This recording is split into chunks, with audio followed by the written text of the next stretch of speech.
Okay, I'm Ed Stafford, and I'm an ambassador for Youth Adventure Trust. And the sixth is of this adventure calendar is about self-esteem. And I think self-esteem is something that sometimes people slightly misunderstand.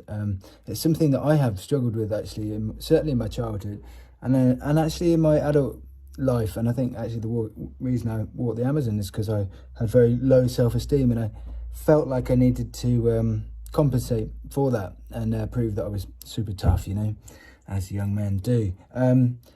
But I think self-esteem, although it's a slightly difficult concept to get your head around, it's so important in life, isn't it, to really believe in yourself. And yet no amount of telling you, yeah, just trust yourself and believe in yourself is actually going to make any difference. You have to kind of work it out for yourself.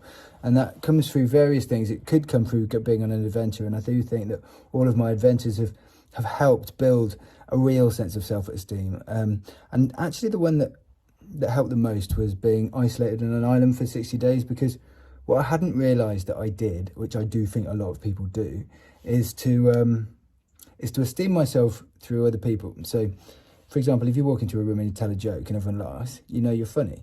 But your sense of knowing you're funny comes from a sort of reflection in other people. So as soon as I was stripped of that, i.e. stripped of other people's feedback when I was on the island, isolated for 60 days, I had this almost sickening sense of, who am I? I really didn't know, because there was no reflected sense of self. Like, for example, when I walked the Amazon, I came back and everyone said, "Oh, aren't you amazing? You're super tough." And so I believed I was super tough. But again, it was this reflected sense of self. But I think that time in isolation, 60 days in isolation, forced me to work out who I really was.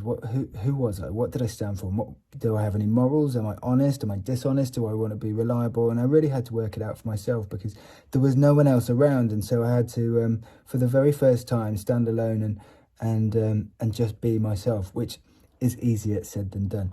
I think at the end of the day, it is really important. I think it's helped by really good parenting. I think all sorts of things throughout your childhood can throw you off kilter massively. Mine came through being adopted, and I think I had huge insecurities about being abandoned, about who I was as an individual because of that. Not that it's a sob story at all. It's like we've all got chapters in our life, haven't we? We've all got things that happen to us that then affect us as we're growing up. So self-esteem, I think, hugely important, but something you need to, I suppose if there is a sort of takeout point from this, it's be careful not to pay too much attention to what other people think. I think deep inside everyone, you kind of know what's right and you know what's wrong, and you know what you agree with and you know what you don't agree with, and if you're going along with something to please other people, your shoulders might be a bit tight, or you might be a bit angsty, and yet when something feels good, and you inherently know it feels good, everything is lighter, everything is easier, everything flows. And I think self-esteem is like that. When you're in tune with who you are, and you are relaxed, and you're doing the right thing, and you believe in yourself, then life just feels a hell of a lot easier. It really does.